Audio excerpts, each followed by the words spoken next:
So imagine you're doing your daily routine, your daily shower, and you're lathering your body up with soap, or after your shower, you're lotioning your body down with lotion as you normally would.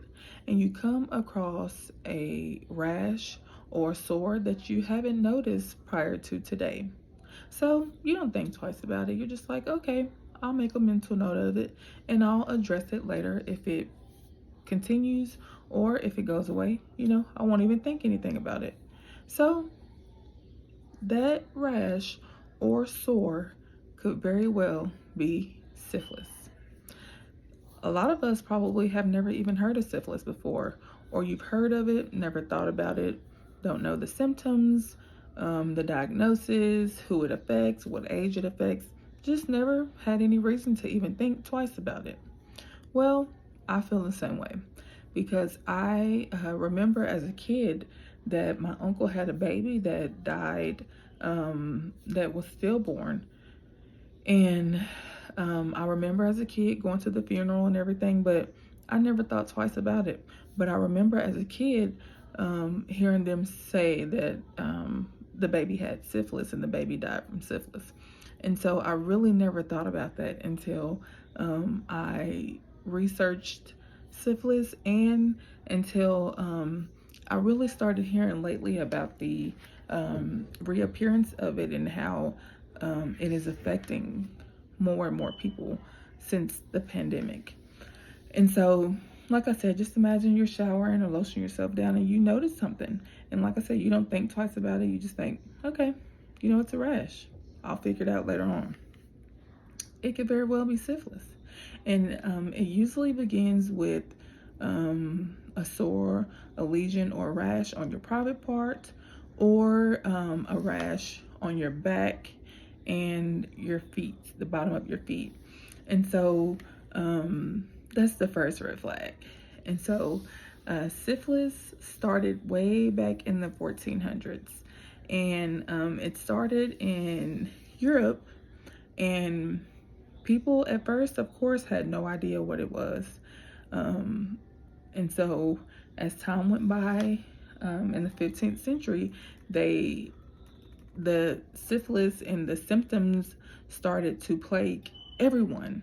And so it went from Europe to India to China.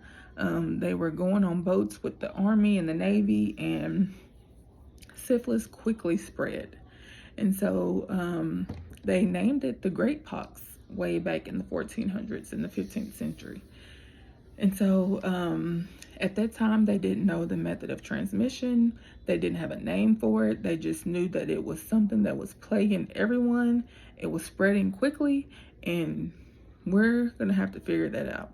And so by the end of 1495, syphilis quickly swept the nation.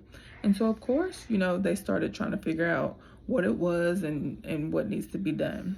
And so in 1905, a dermatologist and a zoologist figured it out. And so they figured it out and realized that it's a disease, and it's a disease that we need to find a cure for quickly, because it's really traumatizing the nation. So in 1928, penicillin was discovered, and it was discovered by a scientist from London named Alexander Fleming. And so 15 long years went by, and after penicillin was discovered, before they even thought to use it for a cure for syphilis. And even right now today, in 2023, penicillin is pretty much the only treatment for syphilis. Syphilis can be treated, but once it has entered your body, it'll never leave. So you won't have like active symptoms, and you won't actively pass it to anyone, but when you do a blood test, it will always show up, and it is categorized by numbers. So if you're like a 1, then it's pretty much dormant in your body, but it's still there, and it's going to always be there. If you leave syphilis untreated, it will damage your internal organs, your brain, your liver, kidneys. And for pregnant women, it's really important that you are checked soon as you find out that you're pregnant, during your third trimester, and upon delivery, because it is a killer for in utero babies. And even after they're born, there's a risk of stillbirth, and even after they are born, there's a risk of death with syphilis. And so, like I said, syphilis came way back in the 1400s, but starting 2020 in the pandemic, studies suggest that because of the lack of treatment, the lack of diagnosis, because of the pandemic, the numbers surged. And so right now, today, even as of July 2023, the Houston Health Department reported 128% increase in syphilis just among women. And so it used to be thought that it was prevalent in gay men or men to men sex, but now it's affecting more women, and more women of color, Black women, and Hispanic women. And so it is very important to be diagnosed and treated, because as I said before, it can very well and will damage your internal organs. In 2018 alone, 1 in 5 people were diagnosed with syphilis.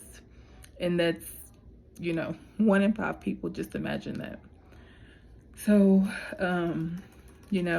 like I said, prior to now, I heard about syphilis, never thought twice about it.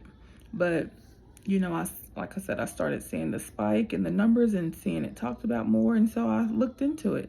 So when we had this assignment, I'm like, oh, okay, maybe I should inform people about that.